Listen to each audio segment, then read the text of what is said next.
Everyone knows you, by DJ Lechero, but you are Daniel. That is the name that you were born with. I always wanted this since I was young. I always told people, I'm gonna be on the radio. Hey, I manifested it. I never really understood the importance of my health. That's for sure once. And that's something I do want to do different once I get, when I have my children, I start my family. Show them that prioritizing your health is the greatest form of self-love.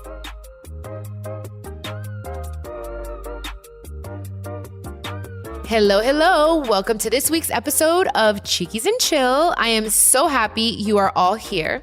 Today, we're going to be sitting down with one of my friends, DJ Lechero. We've known each other for a while now, and I think he's so funny and has a really great story. So I'm excited that he's finally on the pod. So let's get right into the episode. This is Chiquis and Chill. As promised, we have DJ Lechero on the mic with us today. Lechero is a dear friend of mine, but he's also a radio host on 92.3's The Cruz Show. He's also a DJ, producer, and an entrepreneur. Welcome to the show, Lechero. It's so nice to see you. It was very hard to get him on the podcast, you guys. Just FYI, I just want to let you guys know he's a very busy man, so I appreciate it. I'd rather be productive than busy. That's the goal, always to be productive. But there was a lot of things happening. I went on a vacation for the first time in a long time. So I was just making time for myself, something that I don't do often. Or sometimes when we're actively trying to reach new heights and chase something that we've always wanted, we forget to do. Mm-hmm. Yeah. That's that. I realized hey, it's okay when you come back. Se van a dar las cosas. Plus, I know hey, that relationship between you and I, it's always there. So yeah. Oh, see, this is why I love him, you guys. This is my friend. Oh, I consider him my friend. Although the last time I saw you was for the My Cultura event, right? In August. Yeah. So my goodness, it's been a minute. It's been a minute. I was hosting. We had Cultura Radio. It was Chiquis and Chill, and then the Super Secret Recipe Club. Presented by Kellogg's. Look it, I'm still on script. They're not cutting the check anymore, but I'm still on script. Yes, exactly. By Kellogg's. All right. Well, again, I said thank you so much. I appreciate it because I know you're doing the damn thing, and you have been for a long time. You've been at it for how long now? Doing radio 6 years, but chasing this since I was 14, 15.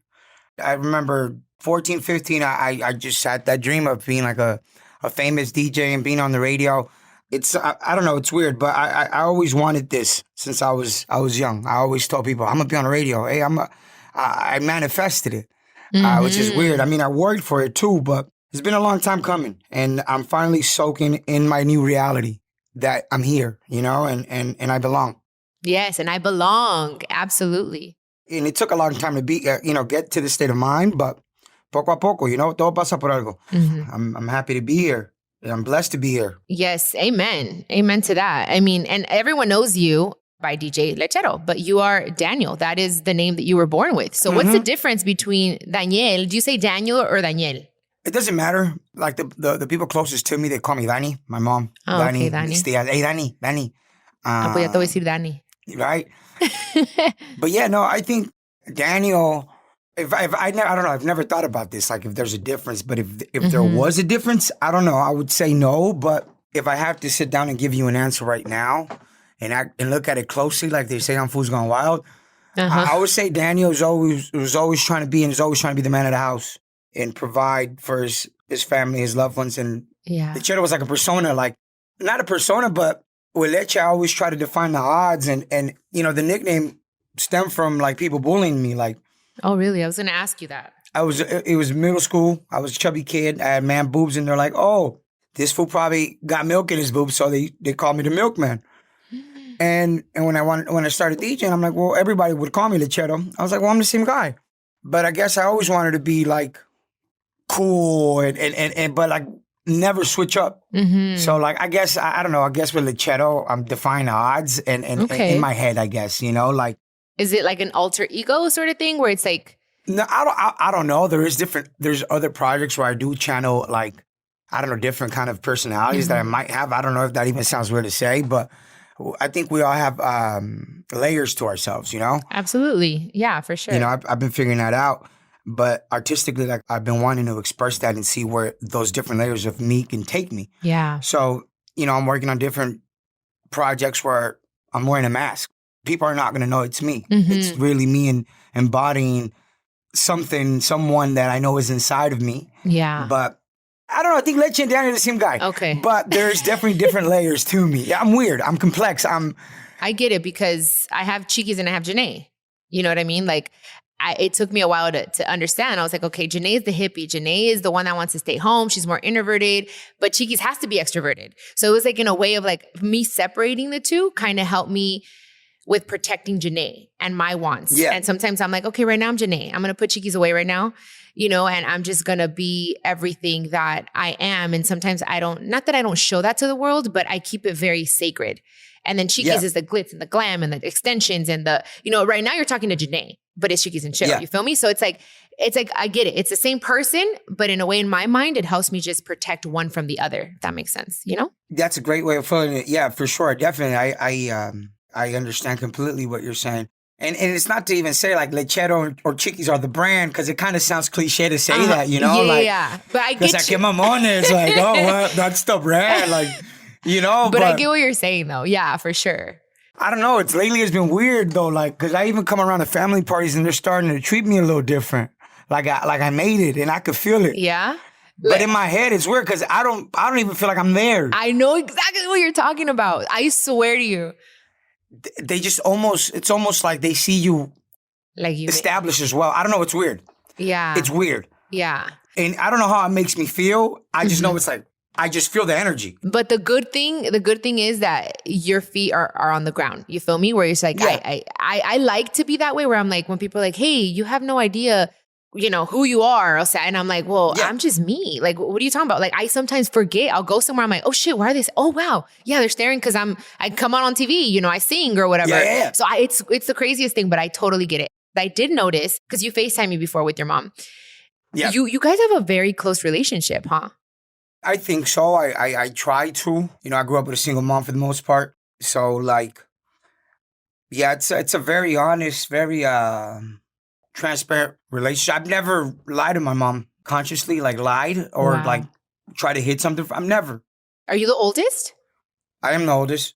Okay. But yeah, like, I don't know, like how we grew up, it was, I don't know, I just felt like we always had to keep it real with each other. Like, you know, I'm a product of an affair, so my mom was a mistress. And I mean, I talk about this, and I don't know if she ever feels okay with me talking about the situation. But with that being said, I always saw her chasing a man, you know, chasing a man and do everything for him, willing to adapt and do anything. And I just had sometimes have really hard conversations with her, like, yo, he doesn't love you. This is a kid, like telling, because I'm like, if he loved you, he'd be here.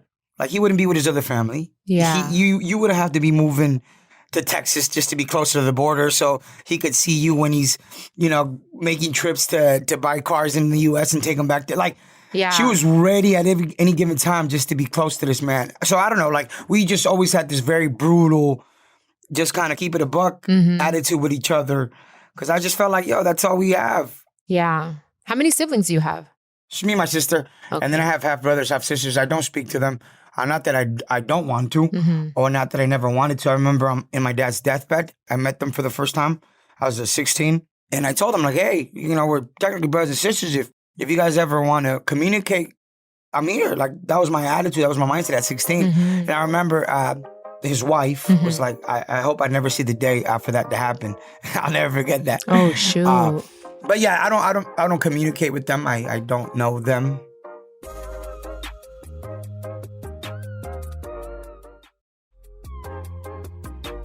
But see, that's the crazy thing, because we kind of had something similar in our family where my grandpa had a baby outside the marriage or whatever. And it was like, don't talk to the kid, like, dale la espalda al niño. But I'm like, that's not even the child's fault. You know what I mean? Like, it's not your fault. Like, not to judge anybody, but it's such a difficult situation. That's what I was going to ask you, if you had any type of relationship with your dad, but you said he passed, right, when you were 16. Yeah, he passed when I was 16. The thing is, he would come around, like, you know, whenever he could. And all the times that he did come around, it was good times. It was great memories. As you get older, like that, or when I was, you know, being an adolescent, a teen, and when he passed, like, that's where you were stuck on, like, why only bits and pieces? Like, you just get a taste of what something stable can be, you know, what the idea of what family is. And you're like, oh, damn. Yeah. But yeah, no, I mean, whenever we did see each other, it was good times. It was never like nothing toxic. My dad never raised his voice at me. He never hit me. My mom was more stern with me. Yeah. But like, I remember we used to go to the city up north called Porterville. He had a family friend named Gavino, and they had a ranch together. Oh, okay. And we used to go to the ranch. And I remember some of the things that I remember, like me and him, we'd have peeing contests. We'd stand next to each other and we're like, a ver quién hace más lejos, you know?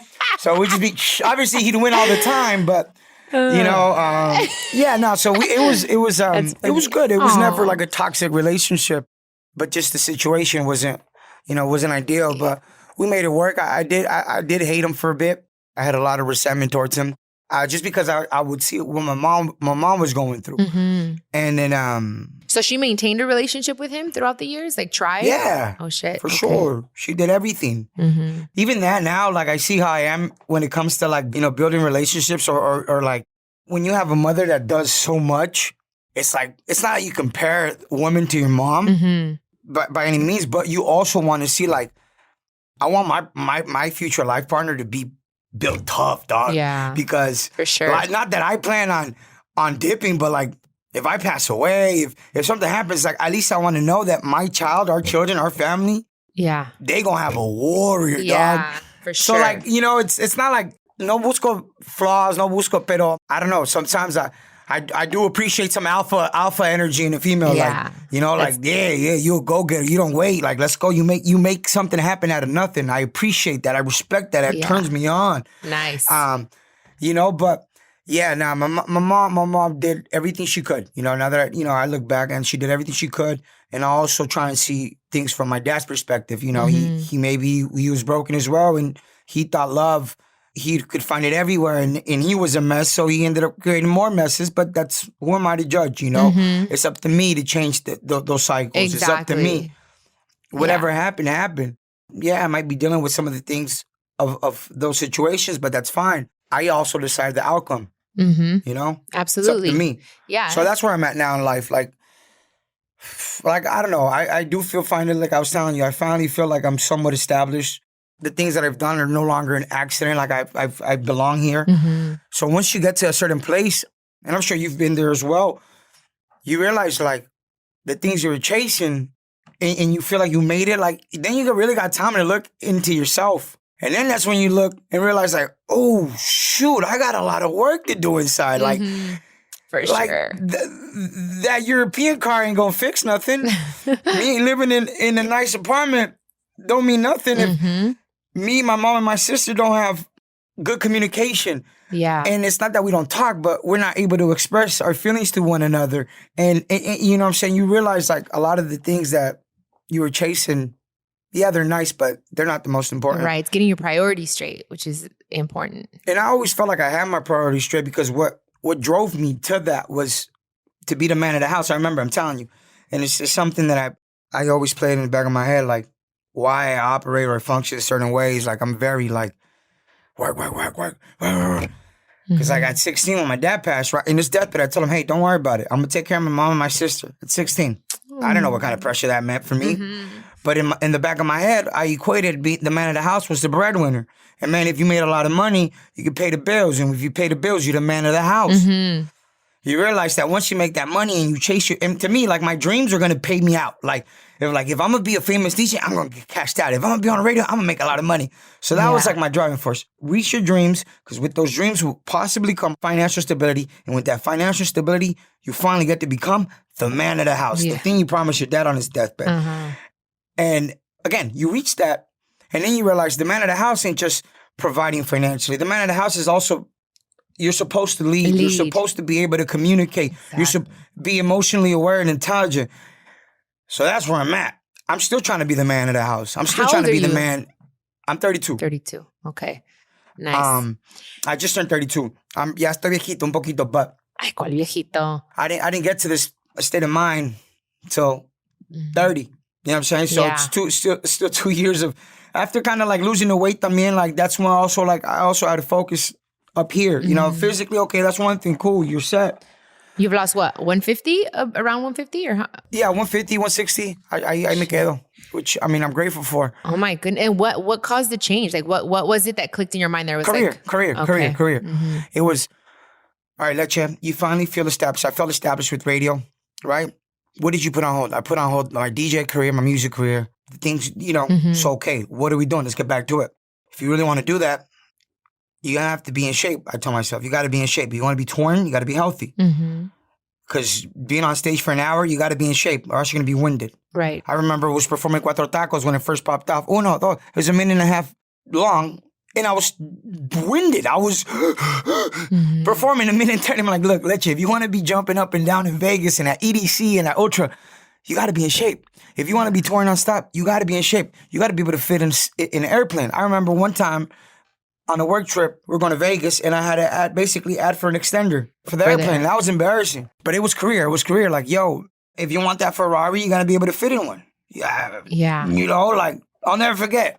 Jimmy Humilde let me borrow his Ferrari once. And bro, I couldn't drive it. I was like, yo, like this ain't even comfortable. I remember growing up, I would drive to big houses. I was just like to envision myself in it. And that would give me so much drive. So even like filling a car, I was like, yeah, this gonna be mine. It's gonna be mine. You're visionary. But I was like, yeah. So yeah, it was just career. I was like, yo, if you really want to take this to the next level, if you really want this, you got to be in shape. Yeah. You got to be in shape. And have you ever thought about what caused you to gain the weight? Do you feel that it had to do with childhood stuff, or was it just something you just didn't care? You didn't really understand the importance of your health, or have you thought about that? I never really understood the importance of my health. That's for sure once. And that's something I do want to do different once I get, when I have my children, I start my family. Show them that prioritizing your health is the greatest form of self-love. Absolutely. That's the greatest form of self-love, prioritizing your health. Don't miss a doctor appointment. Don't miss a dentist appointment. My mom was like, oh, no quiere ir, pues no va. Está bien. Yeah. No. Bro. It's so important. I talk about that on the podcast all the time. And again, I'm not saying this to shame my mother because she loved me. She did her best. She did her best with all she knew. Yes, exactly. So like, yeah, I lost weight in high school, right? I was a chubby kid for freshman, sophomore year. I used to eat lunch in the classroom. I used to wear my mom's jeans because they'd fit me better. I've always had like big legs. I used to wear the same sweater every day.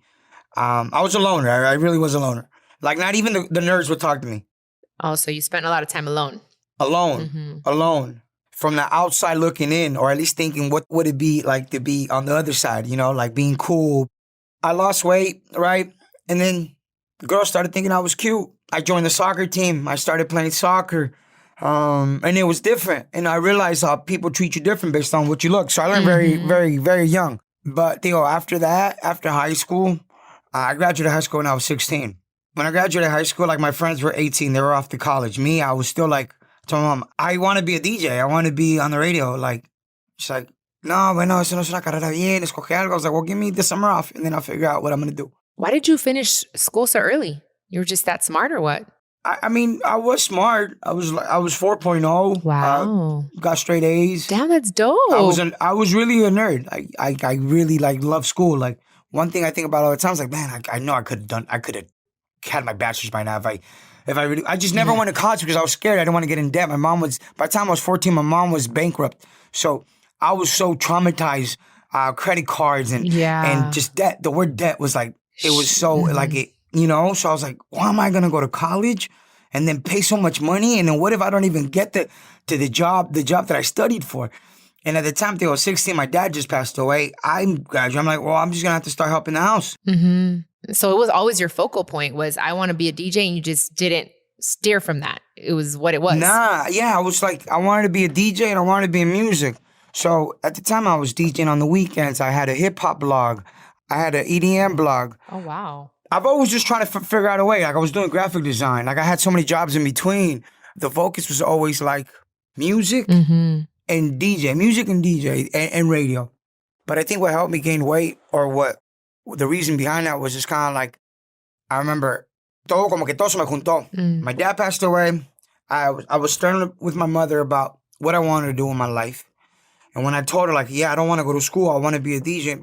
She told me, I can't believe it. Like, you were so smart. You disappointed me. The word disappointed stuck with me forever.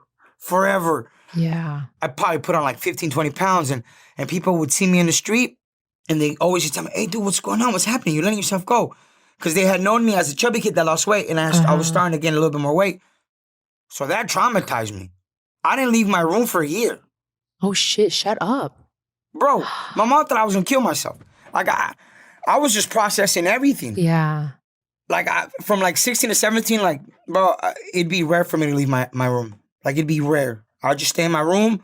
But I was on the computer learning how to do graphics, learning how to DJ. In a way, I was kind of, without knowing, like, crafting my skills or putting or yourself my abilities. through school. Yeah. Putting myself through school. But it stemmed from, like, being ashamed of myself, I guess, because I didn't want people to see me putting on the weight. But that's crazy.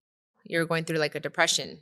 Yeah, like, so that word disappointment stuck with me for a long time. Yeah. And after that year, I just finally, I said, you know what, fuck it.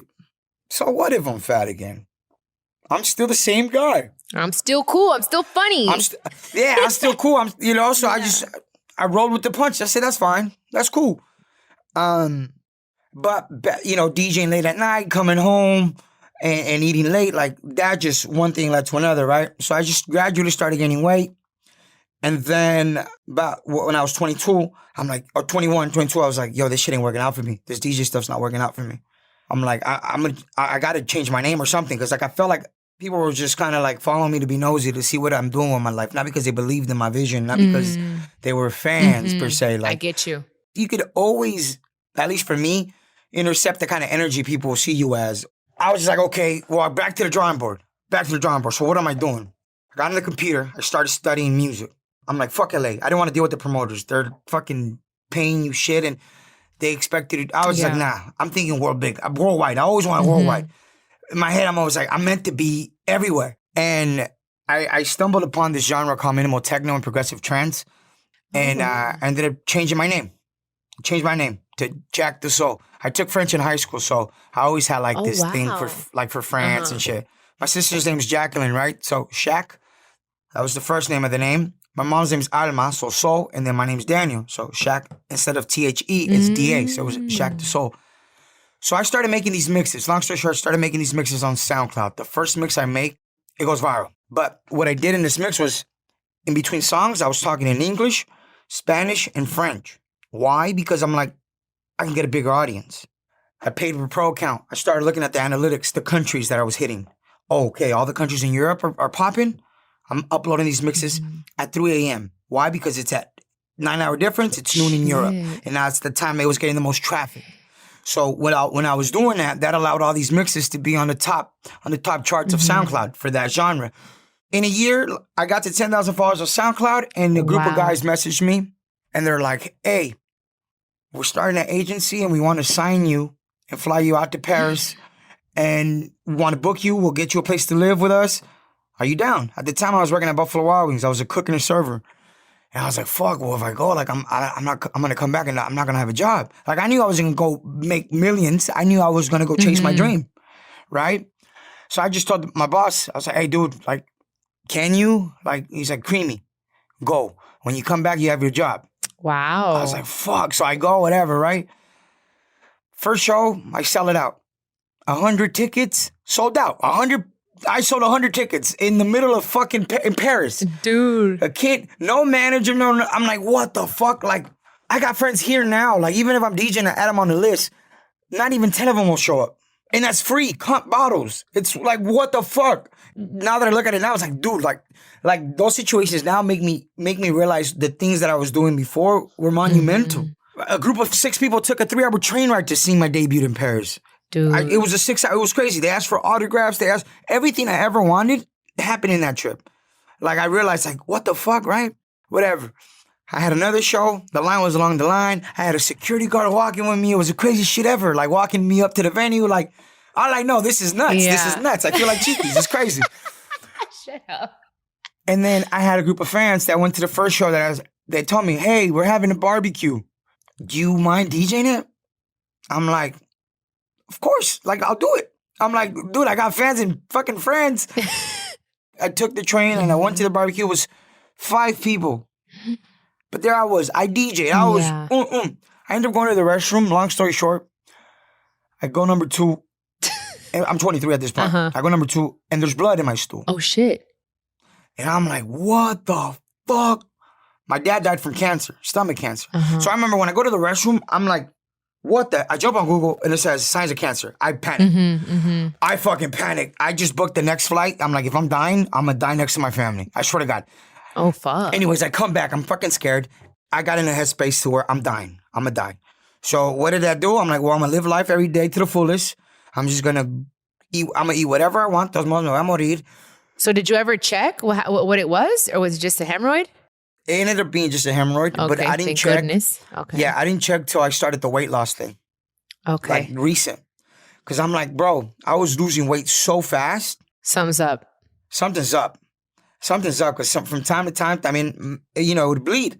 And like, okay, something's up. And like, yeah, I was losing the pounds, but I wasn't enjoying it. I was like, first month, I dropped 18. Second month, it was 26. Third month, 27. Oh, shit. I'm like, bro. But it's just because you made a huge life change, though.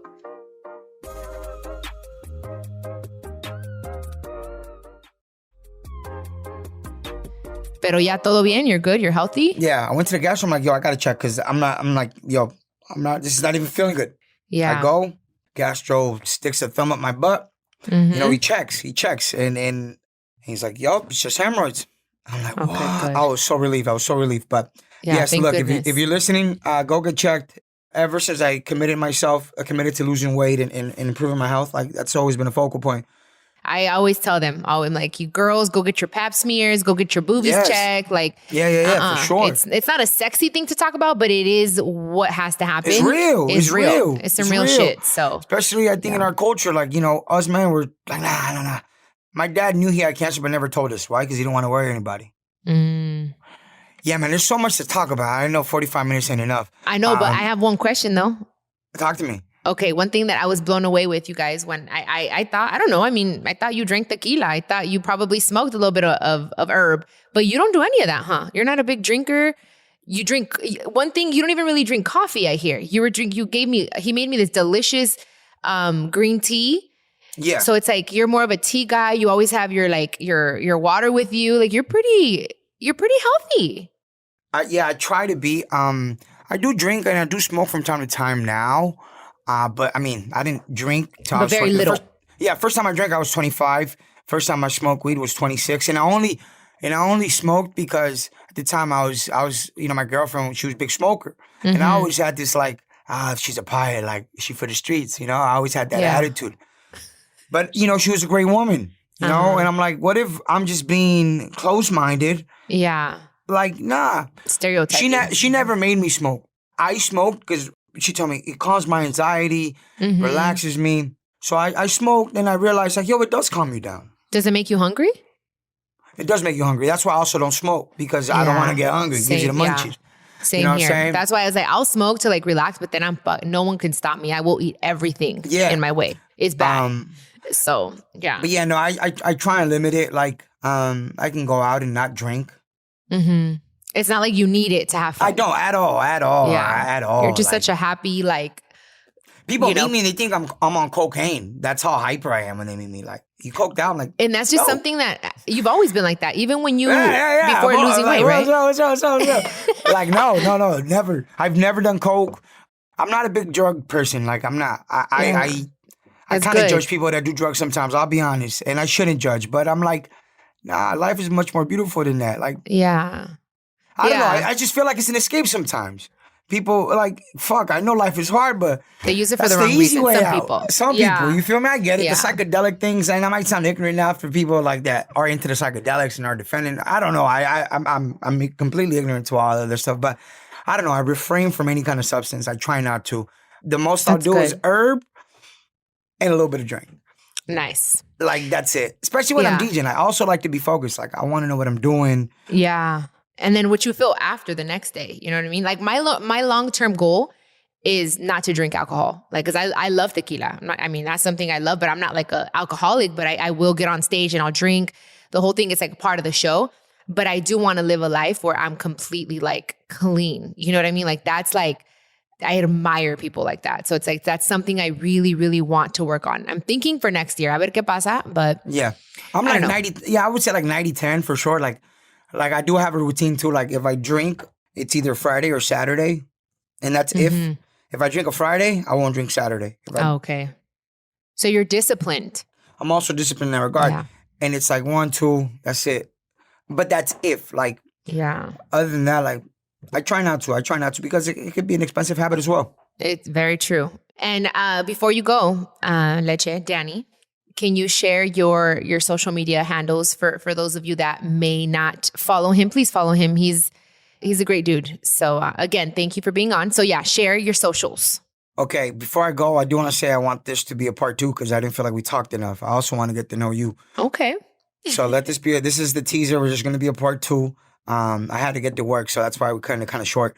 My handle is at Lechero, Lechero, on X, formerly known as Twitter. It's at DJ Lechero, DJ Lechero.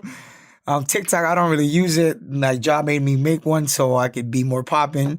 It's at DJ Lechero.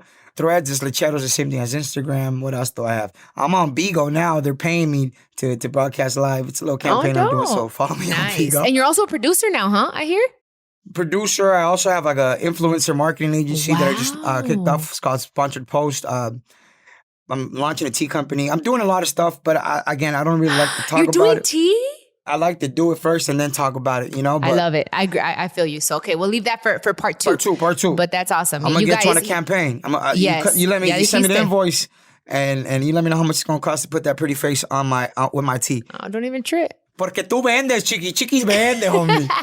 Only if I love it. I won't promote anything unless I love it. And I love tea. Tea is harmless. Hell yeah. So, oh my God, I'm so excited for you guys. You know, he's a DJ. He's an entrepreneur. He's a producer. You guys, I'm happy. Oh, before we go, I always have a motivational quote for you guys, but I don't have a motivational quote today. What I have is, I want you guys to stop and think about 3 things right now that you are grateful for. It could be anything. Say it out loud. Say it to yourself. I'm going to say I'm grateful for you guys, for my listeners. I'm grateful that Lechero was able to come on the podcast. I'm also grateful for the roof over my head. So that's what I want to leave you guys with before we end this podcast. Lechero, thank you so much, Leche. I appreciate it. Me da mucho gusto que estés bien. But we got to link up soon. You know what I mean? Yeah, I got 2 phrases on the way out. Never give up and happiness is a choice. I love that. Okay, and tell me 3 things real quick that you are grateful for. Health, family, and water. And water. Honestly, water is a good one. Health, family, and water. All right, you guys. Thank you so much. Los quiero mucho. Y pues nos vemos en la próxima. Chiquis and Chill. Mwah. Adios. Do you need advice on love, relationships, health, y más? I'm so excited to share with you that my Chiquis and Chill podcast will have an extra episode drop each week. I'll be answering all your questions. Just leave me a voice message con todas tus preguntas y yo te las voy a contestar personalmente. All you have to do is go to speakpipe.com/Chiquis and Chill podcast and record your questions. I can't wait to hear from you. This is a production of iHeartRadio and the My Cultura Podcast Network. Follow us on Instagram at My Cultura Podcast and follow me, Chiquis, that's CHIQUIS. For more podcasts from iHeart, visit the iHeartRadio app, Apple Podcasts, or wherever you listen to your favorite podcast, and check us out on YouTube.